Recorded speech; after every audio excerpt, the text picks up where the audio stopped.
Hello, Ivy. Hi, Katrina. Your name has become synonymous with sheltering women against domestic violence in Malaysia and promoting human rights. How did your background influence the work you do today? I think it goes back to my childhood. I was brought up in a very conservative Tamil family where my parents, from very young, told me that I was going to be married off to another Tamil man. They're going to choose my bridegroom, and that I will not be and I will not be allowed to choose my own husband. There was also talk about dowry, that you're our daughter, we are going to make sure you have a house to your name, we're going to make sure we're going to give you a lot of jewelry because we'll have to give you a very nice dowry so you get the best husband in the world.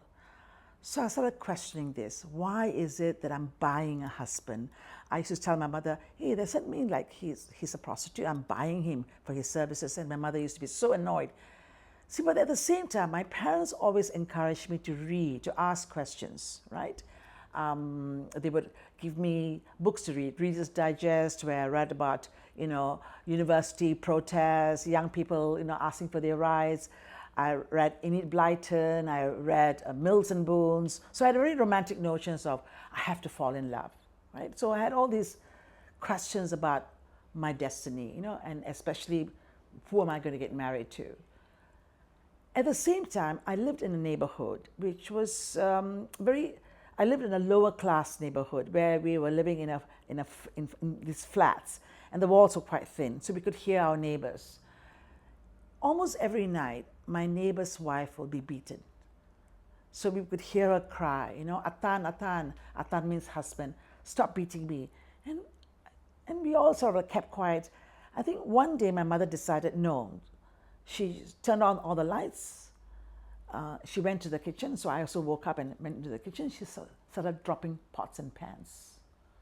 She wanted them to know that we know what's going on there. So I think I learned about intervention then.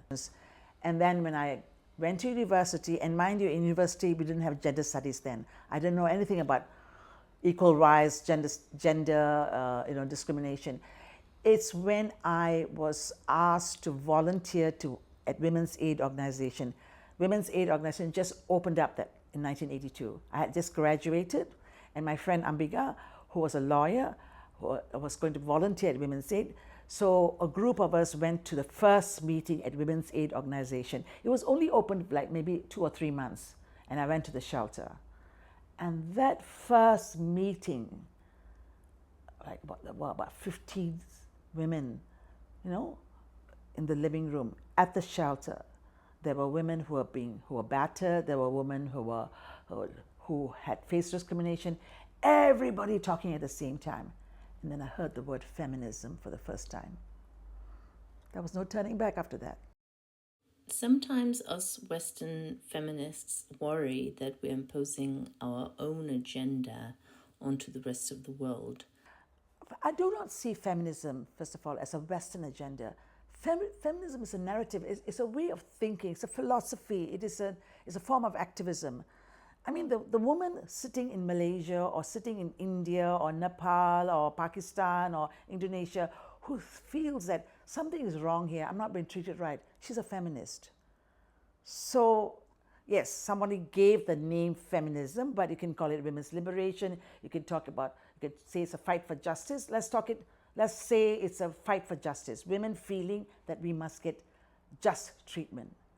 So I'm very comfortable with the word feminism. So even in Malaysia, interestingly, we never used the word feminism initially. We understood the philosophy, we understood the narrative, we understood it as a fight for equal rights, not just stating that we have equal rights, but to fight for it. The advocacy was very important. So we just talked about women's rights because we knew the moment we used the word feminism, they're going to say Western agenda. But we all knew it was our agenda. This is what we as women want to do. So when we first started talking to women who are being battered, so our first exposure was women who are being beaten by their husbands. The law is silent on this. They were going to police stations and being told, Just be patient. What do you do? Your husband has his moods. Family was telling them, be patient. He's got a right to control you. Well, a couple of steps. Come on, I also went through it.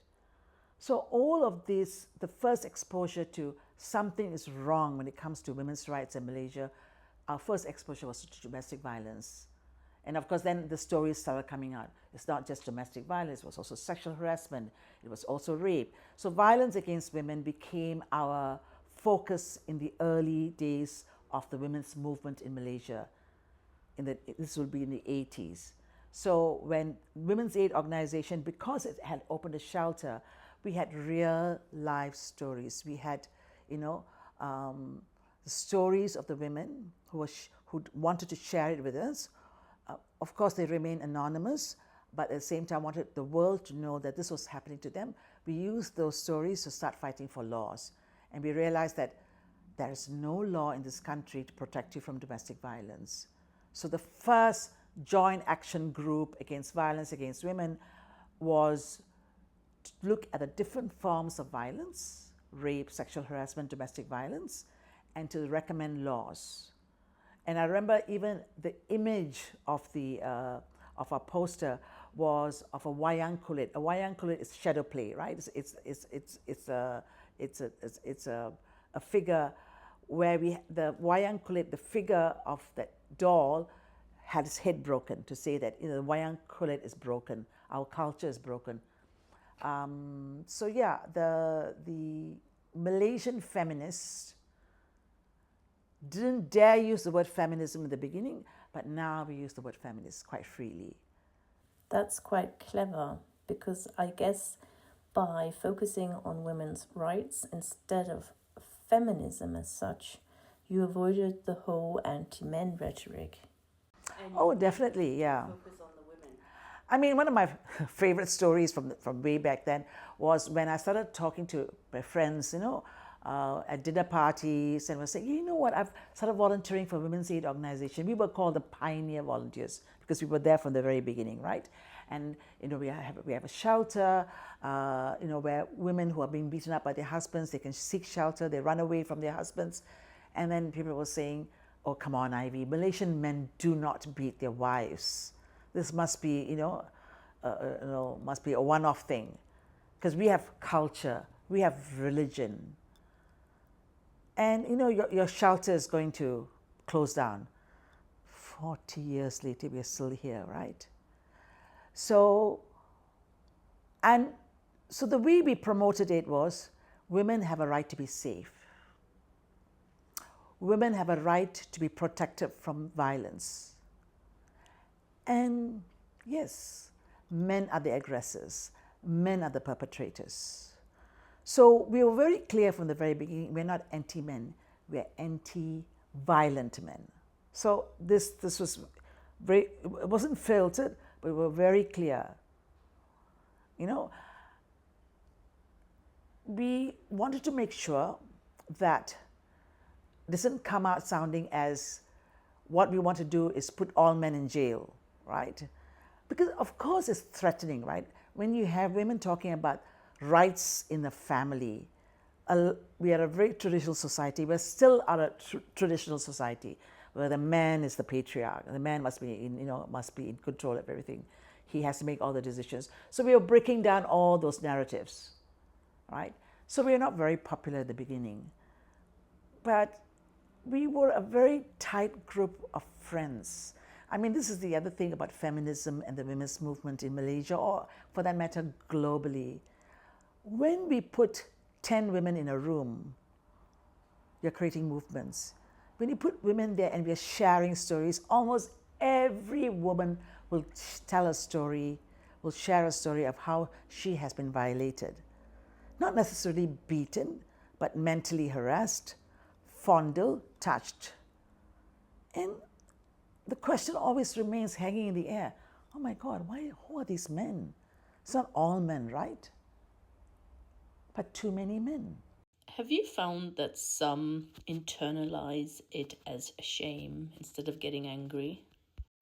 A lot of the women think it's their fault.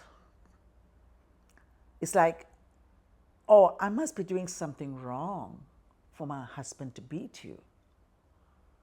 My husband loves me, but he beats me, right?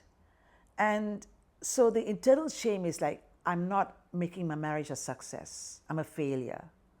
Because remember, we all grew up, including myself. Every woman's goal in life is to be married and have a husband, and then you're it, right? You've succeeded, you know? I mean, today I go out and say, guys, I'm going to get married tomorrow. There's going to be celebrations. And no one is going to say, are you crazy, Ivy? What are you doing? Well, I think my friends now will say, are you crazy? We now know that marriage is not the end solution to everything. So the internalized shaming is there, that you are a failure, right? And then this burden on women, you have to protect the family name. You know, how can you shame your family? How can you tell the whole world your husband is beating you up? He's going to lose his job. You're going to lose who's going to feed your children? So all the guilt is mounted on this woman. And you know what makes a feminist who becomes an activist, who takes action? We have to get angry. I really believe in anger. Because you can't just say and moan and groan and go, oh my God, it's so bad, it's so bad. The anger drives you. The anger drives you to do something about it. You know? And that's why we started looking at, where's the law? So one of our first campaigns was to initiate a Domestic Violence Act. When we first started lobbying for a domestic violence law, we were very strategic. We had very close ties with the Ministry of Women. At that time was the Department of Women. There were government servants who were sympathetic to it, and it was also discussed in Parliament. And initially, when the Parliament talked about domestic violence, there was laughter. You know, there's always this jokes about, oh no, women don't. It's women who are beating us up. Come on, we all know how awful women are. They keep harassing us. They're the ones who are nagging us. Isn't nagging a form of violence? There was a lot of laughter in Parliament. I remember that. But as I said, the amazing thing about women's groups is that we are very strategic. We were not only working with parliamentarians, sympathetic parliamentarians, we were working with government servants, we were working with the Attorney General's Chamber's office, and we were working with media. We used media a lot. We got media to start churning out stories. So there was like a column. Every week there will be a column about domestic violence, explaining mental violence, physical violence, social economic violence with real life stories. Both in the Bahasa Malaysia papers, in the vernacular papers, in our English papers, in the Chinese papers, so that we slowly will get the public sympathy. Now, at the end of the day, the Member of Parliament wants the votes from the public, right? So if public are demanding for this law, it's bound to happen. So it was many supporters. And I have to really thank the media, because when we finally passed the Domestic Violence Act, because we had a really good minister at that time who tabled the act, and mind you, it was done at midnight, because at that time I think the MPs were all half asleep. This is what I'm told. I wasn't there at Parliament on that day, but I was told that they just quickly passed it. Because basically, the whip says, okay, we have decided we're going to have the law, let's do it. But guess what they did? They passed the law, and the law remained a dead letter for 2 years. And we were like, where is this law? What has happened to the law? They didn't table it. They passed the law, but they didn't enact it. They didn't make it into a law that can be used every day. They were not producing the procedures and so on. So again, we had to organize ourselves and do a protest. And mind you, at that time, doing a protest in the 80s was a dangerous thing to do, This was the Mahathir years. This was the year when protesters were put away. Where if you challenge the government, you're seen as being a threat to national security. And I remember we knew that there was now a new fresh minister was having a function in a hotel, a motley group, and I call it a motley group of only 30 people. These days, when we have a protest, there'll be thousands and thousands of people. But in the 80s, when you had 30 people gather, that's already like a big gathering. We made sure lawyers were around in case we got arrested, because we were scared about getting arrested too. But the papers, we hit the headlines. We were on every national newspaper in the front pages. Women are protesting, asking what has happened to the Domestic Violence Act. And then they came out with the protocols. And even in those protocols, you can see how the patriarchy ruled. They didn't invite us to discuss the protocols. The police, came out with their own protocols with the welfare department. And the way a woman could get a protection order was like this. A woman had to make a police report, then make an appointment with the welfare department. The welfare department has to call in the husband and try to mend the marriage. No protection order. You have to save the marriage first. You can see how the patriarchy ruled, how our assumptions that the law mustn't destroy a marriage. Then the social welfare department found out no husbands were not turning up. They're not going to turn up and say yes, because they couldn't be bothered. As far as they're concerned, I have a right to beat up my wife. So then we had to again go back to the government to say, stop these very prolonged, protracted, procedures. You have to give her a protection order. The husband must receive a court order which says, let's say his name is David. You, David, cannot beat your wife. They've got to have an official piece of paper. So every step of the way, we keep seeing how culture and tradition was stood in the way. Can you tell me, when does a woman decide that it's finally enough and decide to leave? When I used to sit down and talk to the women who come to the shelter, and I'm often asked this question, like, so what made you leave? So I have like an older woman saying that, I only left once I knew that my children were okay, they've finished their studies, and then I now know that I could look after myself. So I'm going like, so sacrifice, the children comes first. The others will say things like, I decided that enough is enough. I was scared for my life. So the fear then turns into courage, right? And there were other women who say that one day I just got up and felt, no, I can't. No matter what I do, when my husband says, you do not question me at all, do not even ask a question when I come back home late, just don't ask me any questions, because the moment you ask me a question, I'm going to hit you. So she said, okay, I'm going to keep quiet. And then he turns around and goes, how come you're not asking me any more questions? So almost every scenario, he was beating me. So what was common was the anger. They started feeling angry because they realized that no matter what, I'm going to get beaten up. But there's also stories about women who come to the shelter with a little article that came out in the papers.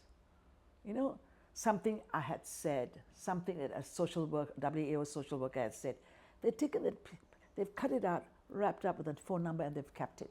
And they come to the shelter. They say, do you know this article? I read this article. So we cannot be silent. When we speak up about we know you're suffering, and I always end up, almost every public education talk, I always end up by saying, this is not your fault. That's so important for women to understand that. Because women are told, only you can save the marriage. If it's not behaving, it's your fault. You're not pretty enough. You're not cooking the right kinds of food. You're not giving him the right kind of sex. The burden is always on the women to make the marriage work, never on the men. So it was always very important for us that almost every social worker, every volunteer who spoke to the press, who spoke to the public, always end up by saying, your last message must always be, it's not your fault. This is in the hands of the men. They are making the choice to beat you or not to beat you. So another favorite story or favorite analogy is this. Why does he come back home and beat you? He's not beating his colleagues. He's working with lots of, it's not like anger towards women generally, it's anger towards his wife because he believes his wife is your property. So, the links are there. In a marriage, the wife is the property, the children are your property, and the wife must just keep silent, just shut your face and tolerate all of this and make the marriage work. Ivy, could you take us back to the beginning, the first steps of how Women's Aid Organization got established? Women's Aid Organization, obviously WA, was the first shelter in Malaysia. It was really like a phenomenon, like, oh my God, a shelter for battered women and children, and with everybody saying, oh, come on, Malaysian men don't beat up their wives, you're going to close down. So initially when the shelter was opened, as soon as we put a newspaper article out, women were calling in. And the shelter was a secret, obviously. It was a place where you couldn't find it easily. And we were looking at the refuges in the UK. We were looking, because in the United Kingdom, they are established refuges. So we were looking at their protocols, how confidentiality is very important, because we all know it's very dangerous. The period where she leaves the husband, and during that period where he's hunting her down, is very dangerous. Fortunately, in Malaysia, we don't have guns. We cannot own guns. So, unlike in many of the European countries, especially America, where you can own a gun. So initially it was all about the shelter, really establishing a shelter where it was not seen as a facility for battered women, but it was a home. The words like home, the words like refuge was important. The words like community was important. That we shared bedrooms. It wasn't like you had each person had one bedroom to himself. No, we had built platforms, we put mattresses, and there was shared community space. We cooked together, we ate together. So the sense of that we all were going to help each other. So as women started coming in and we were making police reports, we found out that, guess what? The police are saying there's no law for you. And they're turning them away. And we were initially very, very afraid to criticize the police. We knew the police were not being cooperative, but we were afraid because there was this threat that what if they close the shelter down? So the most important thing was the shelter. But we forgot that the law and policies was very important, including myself. I wasn't openly critical of the police. And then one day the penny dropped for me when a colleague of mine from another women's group was saying, when we are afraid of the police, we are afraid to speak up because we are afraid the police will take action and shut the shelter down, because this is the 80s, right? Because the state had so much of power. We are actually behaving like we are battered women. We are being battered by the police. And I thought, oh my God, you're right. You're so right. I am sitting here and going, come on, women, you have a right to leave your violent husbands. You have a right to be safe. But when it comes to the police, I'm going, oh, no. I'm not going to speak up. I was very ashamed of myself. I was saying that I need to find the courage. It's okay to feel fear, but courage is about feeling fear and overcoming the fear, right? And that's when I realized I have to be more critical. I have to be public about my criticism. Not I, but we have to. And sure enough, when we started being critical of the police, there was one time one of my colleagues from another organization was critical of the police. The police made a report against her to saying that she's lying. And then we all just followed her to the police station, accompanied her as she took the statement, and that's the movement. So many things were happening. The real life stories, which was very important to inform us, and then the solidarity among women's groups. And when one activist or one group is under threat, there is solidarity. We don't see it as you're not going to divide us. And that was the movement building. So I saw all of this, as we grew larger and larger, as more and more women's groups, started forming, I could see that this was being built. The movement was slowly building. So initially, the Joint Action Group Against Violence Against Women had only 5 groups. Now the Joint Action Group, and we have renamed it the Joint Action Group for Gender Equality, see, much broader, not just narrowed down to violence against women. Now we have 15 groups in the coalition. The movement's building. So women's WAO, the shelter is our DNA. Definitely that's very important. But the shelter experiences, bringing in survivors of domestic violence, bringing in survivors of trafficking, bringing in women, sheltering women who are being abused by employers, sex workers who are being, picked up, transgender women who are being jailed. As the women started coming to our shelter, our advocacy also grew.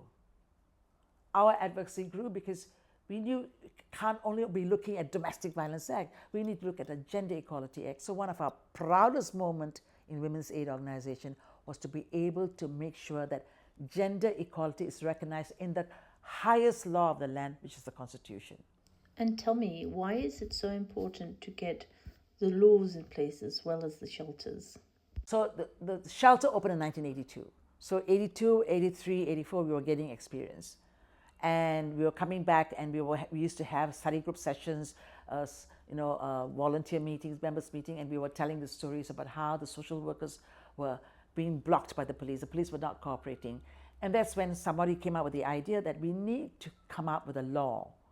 We need to have a huge, big, seminar or a big workshop. And that's the first workshop was the Joint Action Group Against Violence Against Women workshop. And workshop was held in 1985. From 85 onwards, we started talking about the law.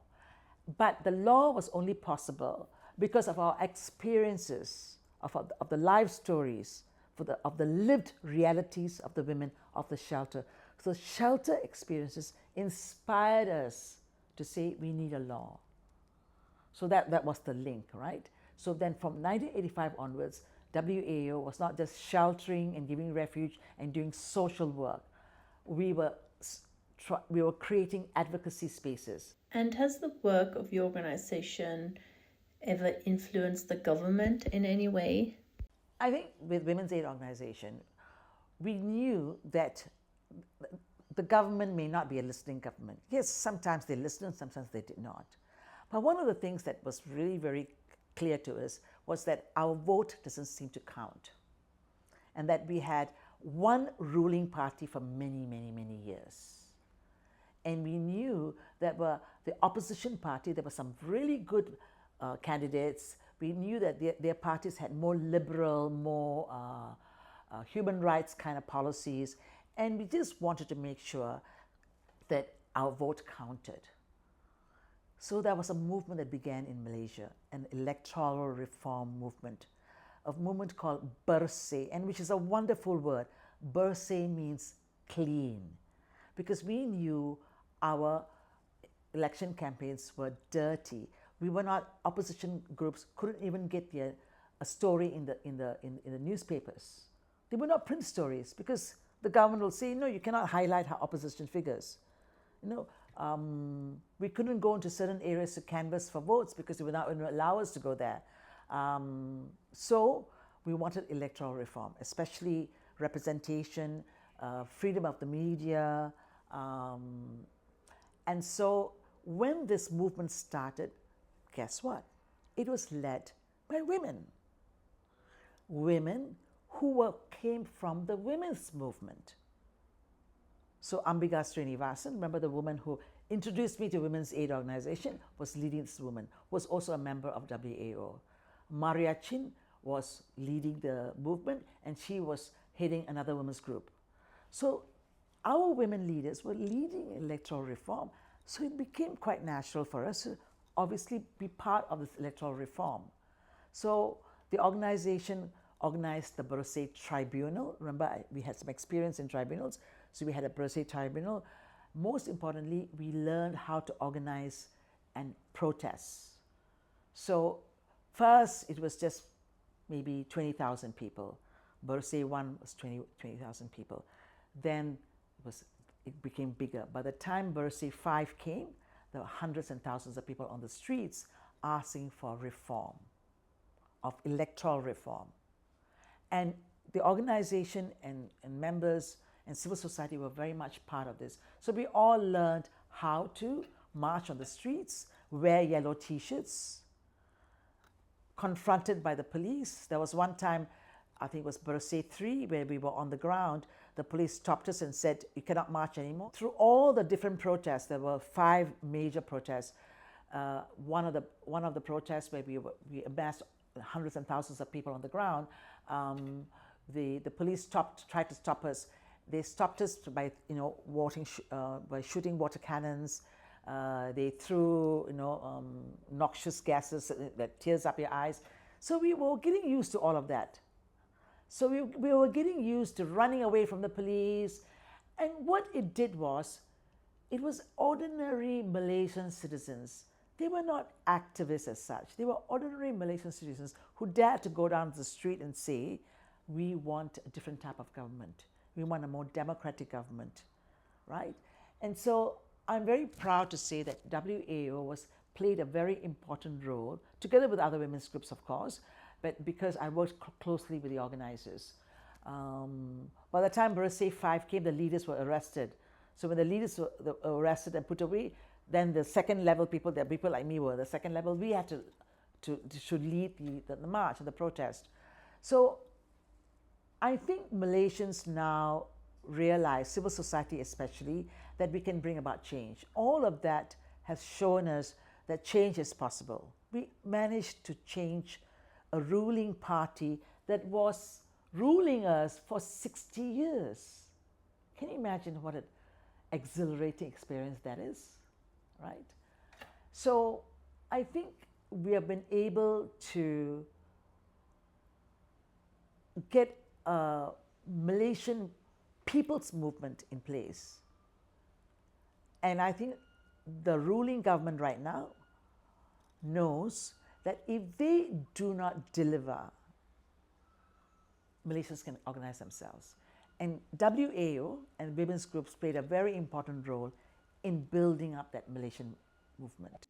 Do you think that women's rights in Malaysia have improved compared to globally? I mean, globally we can see there is definitely a trend going backwards, right? I mean, out of America, we all look at America as, oh my God, they're so liberated, they're so free, and then suddenly you see Trump now in power, and you see, rights being taken away, reproductive rights being taken away. That was really a shock, A woman's body is now being controlled by legislation, right? And globally, I think there is a conservative move. It's like, I think it's because society is being threatened. Men are feeling insecure. Who's to know? Unfortunately, there is a trend towards, but also what is exciting is even as rights are being taken away, there's also a counter-attack. Movements are building. In a way, I'm looking at the American women's movement and going like, oh my God, you had it so good, and now you're getting yourself organized again, right? So, and we are watching America, we are watching Europe, we are watching India. India is also Sri Lanka. There's a backlash. I mean, there is definitely a religious backlash, and the religious heads are being quite conservative and impacting on policy. There's a movement. There is a fight back. So I think whenever our lives are being threatened, I really admire movement building. For me, I want to dedicate the next 10 years of my life movement building, especially among young women, that we need to organize ourselves. We have to always be ready to march on the streets and use our vote. We should vote out people and politicians and ministers and prime ministers and leaders who are not serving women. I think it's very important. Over and over again, we see that when women are leading a country, there's a lot of evidence where it's much better for women. We need to have women in decision-making positions and leading countries too.